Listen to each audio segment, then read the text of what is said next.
સમાચાર અમદાવાદથી bike towing કરવા મુદ્દે માથાકૂટ થઈ છે। રખિયાલ સરસપુર માર્ગની આ ઘટના છે। બાઇક ચાલકે અપશબ્દો બોલતા મામલો વિચક્યો। ટોઈંગ કર્મચારીએ લાકડીથી માર માર્યો। ટોઈંગ કર્મચારી અને બાઇક ચાલક વચ્ચે બોલાચાલી થઈ। આ વિડીયો વાયરલ થઈ રહ્યો છે। આપ જોઈ રહ્યા છો, આ દ્રશ્યો મેં આપને દેખાડી રહ્યા છીએ। અમદાવાદની આ ઘટના રખિયાલ સરસપુર પાસેની, જ્યાં બાઇક ટો કરવા આવેલા કર્મચારી પર જે વાહન ચાલક છે એ અપશબ્દો બોલતા મારામારી થઈ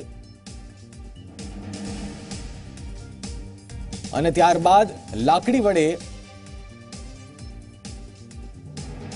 જે વાહન ચાલક છે તેને માર મારવામાં આવ્યો અને આ સમગ્ર બાબતનો વિડીયો સોશિયલ મીડિયામાં અને તમામ જગ્યાએ વાયરલ થઈ રહ્યો છે। મૌલિક ધામેચા સંવાદદાતા ફોન લાઈન પર જોડાયા છે। મૌલિક, શહેરમાં જે ટ્રાફિકની ઝુંબેશ છે એ સતત ચાલી રહી છે, તેવા સમયે આ જે ઘટના સામે આવી છે, શું હકીકત છે અને શું કોઈ પોલીસ ફરિયાદના તેના કોઈ સમાચાર છે?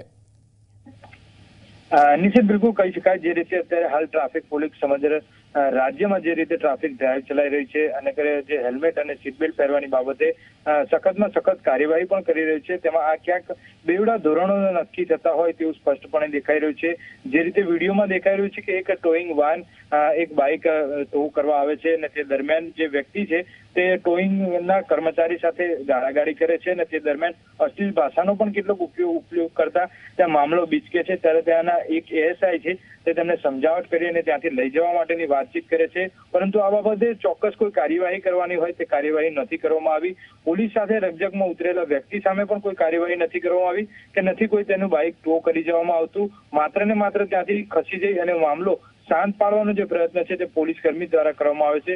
એટલે કહી શકાય કે આ પ્રકારે ક્યાંક ને ક્યાંક પોલીસ કર્મી સાથે પોલીસ હોય તો તેને સાવરવામાં એક પ્રયત્ન કરવામાં આવે છે।